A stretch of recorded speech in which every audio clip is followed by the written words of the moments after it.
right, party people, greetings and grace to everyone. It's your girl here, Clarity Speaks, popping into your timeline once more with a stream of my consciousness and another episode of A Reasonable Black Woman Reacts. And today I'm reacting to the Diddy verdict, the Shannon Sharpe verdict or settlement, and other news of the day, specifically crypto. Crypto week was just passed basically, and we have the Genius Act in place. So we have the beginning of the regulatory clarity that we've been longing for forever. Amen. And shout out to all the XRP Army folks. Okay, your girl is up for X her investment. All right, and waiting for it to just moon. I'm a hodler, a hodler, whatever you call it. So I've been invested in XRP since 2017, holding strong. And when the SEC came for Ripple with that lawsuit, your girl bought more. That's when I started loading up my bag. So I have life-changing money. Okay, just put it to you like that. So shout out to all of the people in the legislature, President Trump, for making it happen last minute with his negotiating skills. And I'll do another video when I can react to some of the things that President Trump has done that has burned my biscuits. But today we're going to be talking about Diddy and some of the other headlines. But before I do that, child, I want to welcome you all to the Justice League. Okay, you guys are, if you're following me, you are very into truth. You're very into justice. You're not a respecter of persons. You want to see the receipts before you go yapping and giving opinions and drawing conclusions. And so I just see a need for there to be a internet justice league, okay? A hall of justice like back in the old days with the Super Friends. How about, who remembers the Super Friends but me, okay? I need the internet got to have a hall of justice, and we need a justice league for people who are committed to put in titles, okay, and thumbnails that are true and that are not clickbait, okay? That we are committed to putting, creating content and giving commentary that is rooted in actual facts, and not all of this hyperbole and embellishment and salaciousness and all of that so that we can get clicks and views because we are slaves to the algorithm. Okay.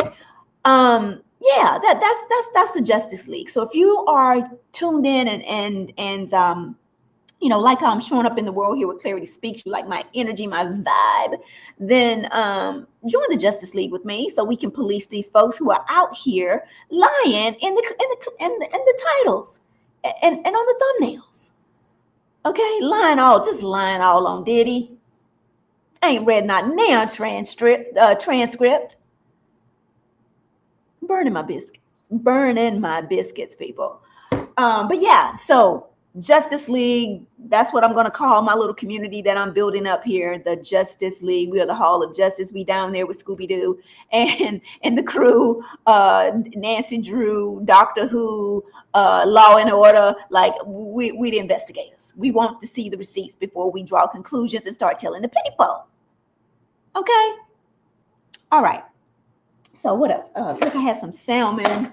Got my salmon and some collard greens. Okay, that is some sort of combination. But when your girl is out here trying to recomposition her body, you gotta eat to live instead of live to eat. But also certain combinations you eat what your macros require. And so my macros required some good old protein with some omega-3s and some calcium and some fiber with them collard greens. So that's what I did. Now, okay, so next thing that I need to share with you all relative to the halls of justice and me trying to be the change that I want to see here on these internet streets, I'm coming to the rescue of the brothers, okay? Listen, Diddy had the six-pack of white women feminists trying to resurrect the Me Too victim culture narratives, okay, and apply it to him. They basically ballooned a domestic violence case and tried to parachute it down into the federal government, into a RICO, into sex trafficking and all of that. And we the people said no. We the people said we don't believe you, and praise the Lord for that. However, again, you can be clearly see where Diddy was at fault, but at the same time, protest the fact that the federal government is trying to come into your bedroom and trump up some charges whenever they feel like it, all willy-nilly. And if they do it to Diddy, it's gonna be us next. It's gonna be your husband next. It's gonna be your father next. It's gonna be your boyfriend or your son, or in my case, my nephews, or oh no, ma'am. So we have to be alert and understand what's really going on with, how they arrived at this huge overreach of a case. So let me just show you my little contribution to being the change that I want to see, and how I'm trying to come alongside the bros. Okay, because where it was Me Too, because again, the six pack of feminists was trying to resurrect that Me Too. I think the brothers need to come together and say, you too, bro, you too. You've been accused of SA. You've been accused of grape. You've been accused of, sexual harassment. Yeah, you too. Let me show you. Want to see it? Here we go. Okay, let me do this. All right, share my screen, share my screen, share my screen. All right, what am I going to show? Boom, boom, bam. Yeah, I'm going to show this. That's my screen. Oh, wait, let me see. Screen 2. Yeah, we're going to do this. Boom. Yeah. All right, party people. Yeah. Do you see this? You too. I created this because I'm passionate about truth and justice. Jeremiah 9:23-24 says, let not, and I may say this a little bit backwards, but it says, let not the rich man boast in his riches, let not the wise man boast in his wisdom, let not the mighty man boast in his might, but let him who boasts boast of this, that he knows and understands me being God the Father, that I exercise justice, mercy, and righteousness in all of the earth, because it is in those things that he delights, right? So these scriptures guide me in my indignation with our justice system and with rogue prosecutors who are seeking to contort and stretch the law to fit whatever crime. And so I came up with this site called YouTube Bros, and I even created a petition. And in the petition, it's pretty lengthy in terms of me giving the background. You don't have to read all of that if you don't want to, but if you want to understand my passion for this topic and my lens through which I'm looking at these situations, and it's not even just with Diddy and his trial, but the Young Thug trial I watched very closely as well, and that got under my skin and burned my biscuits too.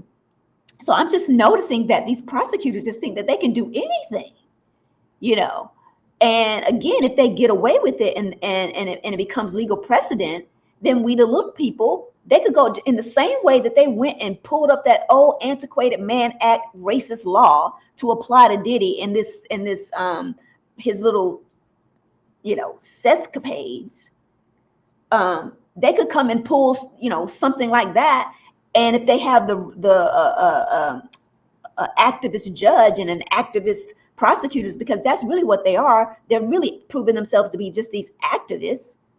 But if we have an activist type of judge, they could do the same thing to us, and we don't have Diddy money. We would be forced into a plea or something, So anyway, let's take a look at it. You too is what I say. Lawmakers must act. Okay, and I said this again back when Shannon Sharpe's case came out. I'm going to play the video that I did. It was like a little short that I did when Shannon case first came out, basically sharing these same ideas. And basically I said lawmakers must act to reform existing law to better protect real victims who courageously come forward to report abusive events early, and to protect innocent men from being falsely accused by scorned women and greedy, unethical prosecutors and the judges who enable their prosecutorial misconduct.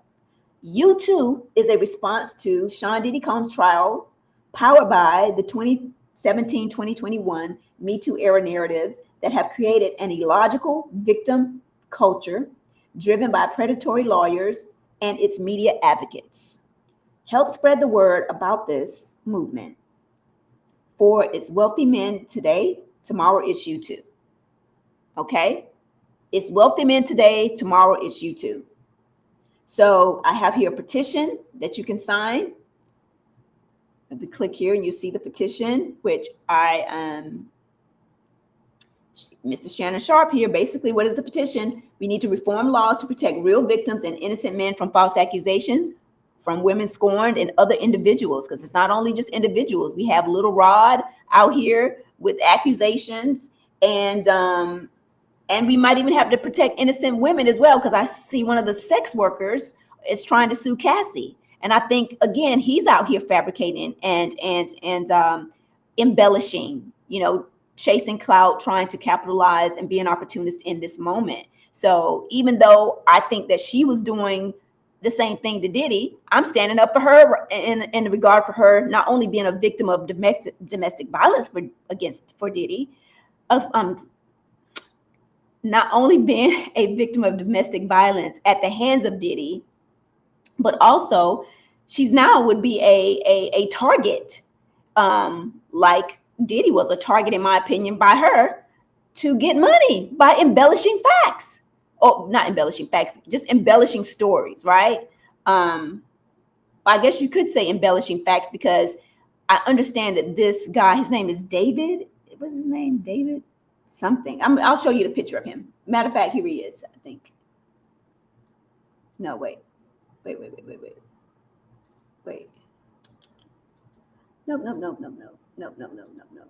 I just had the guy. He was on Tasha K. Anyway, let me just finish one thing at a time, and then I'll go back and find him. And I'll show you the one of the escorts that I don't find credible, or that credible. But he did say that the grand jury did seek to interview him, and that he would be a possible witness, but only one of the escorts was called out of 4 of the ones that I know for sure. There are 3 for sure that I know were called by the grand jury because they actually said so. This guy says so, but something about his testimony that I don't believe. But anyway, this is the petition that you can read through and sign, and that gives you the inspiration behind why I wanted to do this YouTube Bros. But here we go. Basically, again, I said it's wealthy men today, tomorrow is you too.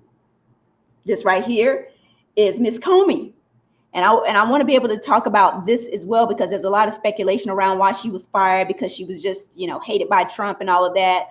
Again, people are talking about things that they know nothing about. And it is frightening to me. And as a viewer or a consumer of content, you should want to be hearing from people who are interested in telling you the truth, and not interested in trying to become the shock jock, or to get the clout, or be the one to say, oh, I said it first.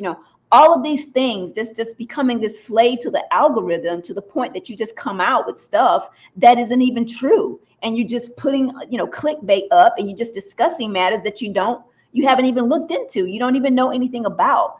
And so we'll get into Maureen Comey. But basically what I'm saying, Diddy is guilty of many immoral things, like all humans, but not RICO and sex trafficking. So why pursue these charges? If we, the people, continue to allow our judicial system to weaponize the law, functioning as a kangaroo court, while repeatedly insulting our intelligence and wasting our tax dollars, a precedent will be set that will trickle down to impact everyday people like you and me. Show me the man, and I'll show you the crime. And this is what seemingly happened with Diddy, and with many people, by the way. And I would say what's my man named Bill Cosby? Like, a lot of these people that have been targeted, just randomly, 20, 30 years later, 10, 15 years later, after a so-called event occurred. And the victims get to come forward, and then they get to hide under the guise of,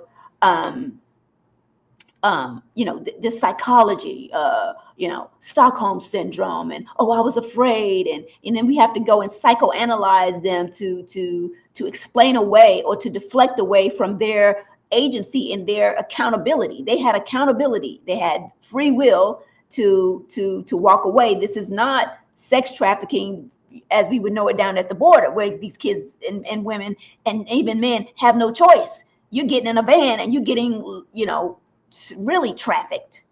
You're not getting your rent paid, $10,000 rent paid. You're not getting a Jaguar and the pleasure of living anywhere that you want, and you can walk on red carpets whenever you feel like it. And you get in movie roles and stuff because your association with this gentleman. You know, I mean, if that's trafficking, then sign me up. Lest I digress. But show me the man, and I'll show you the crime. This is a quote attributed to Lavrenti Beria. Okay, Lavrenti Beria is his name. Head of the communist leader Joseph Stalin's secret police. It implies that if one has enough power of influence, they can find or fabricate evidence to incriminate anyone regardless of their actual guilt.